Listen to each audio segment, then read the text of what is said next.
Welcome to this year's Halloween series.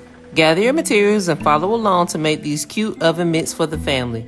I'm sure you will be in the kitchen a lot over the next month making treats for lunch boxes, classroom snacks, and the big day at the end of the month. These easy oven mitts will be great to use while cooking.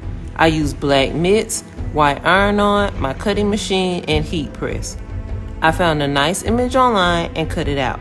You can always design your own if you want a certain phrase. I remove the excess material and press the image to the mitt.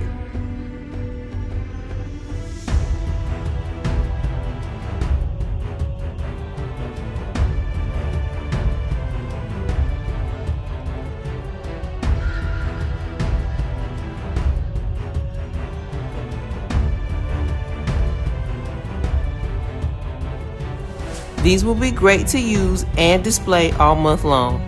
Thanks for watching and make sure to like and subscribe.